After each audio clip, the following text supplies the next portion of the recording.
Good morning, Judge. I'm here today on behalf of the Crew County Fire Department in order to share with you why the evidence collected on scene by our fire investigator should be used in the trial of arson against the homeowners. As you are aware, our crews responded to a fire on April 4th at 1317 to a residential fire located on Mays Street.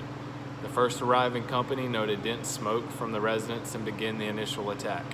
Crews had to force open a door to proceed with the next attack line. They were able to locate the fire in the living room with heavy smoke and little visibility.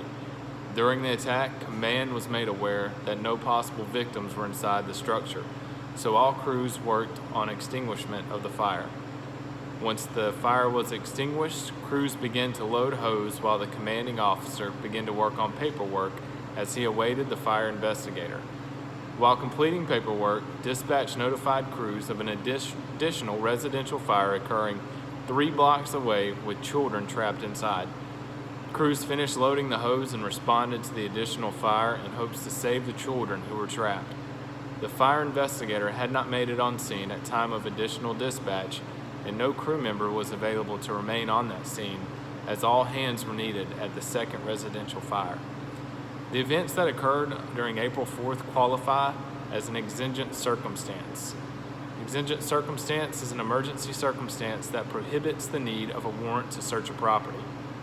Our fire investigator was dispatched to the scene on Mays Street for investigation once the fire had been confirmed as extinguished.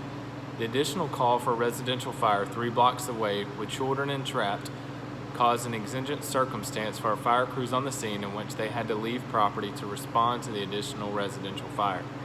I think everyone here would agree that if your kids were trapped inside a burning house, this would qualify as an emergency, an exigent circumstance. I also want to state that I believe our fire investigator should be under the covering of qualified immunity. Qualified immunity is provided to protect public officials from lawsuits when it is proven they are completing their job as is laid out in their job description. Qualified immunity has been granted several times in the past to protect ones who protect the public. Harlow versus Fitzgerald and Anderson versus Crichton are both examples of when qualified immunity was granted to protect public officials. The final argument I will present for why the evidence collected should be allowed in trial can be found while looking at the trial of Michigan versus Clifford.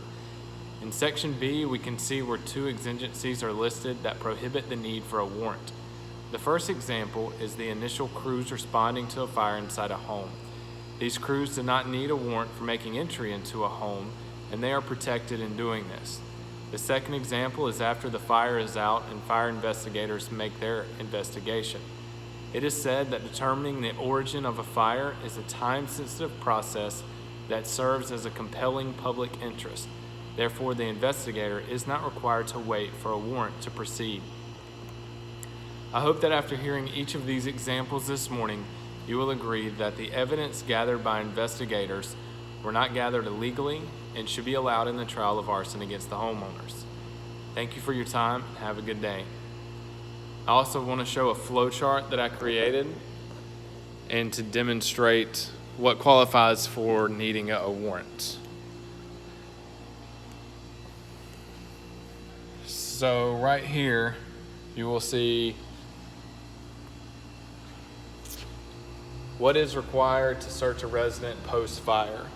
It starts off, you can ask yourself, are the firefighters on scene during arrival of investigator?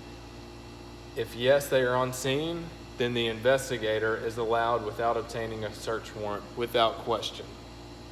If in our case, like our scenario, no, they're not on scene, is there an exigent circumstance? If no, there's no real emergency that is time sensitive, search warrant must be obtained. But if yes, like in our case, then investigation is allowed without a search warrant.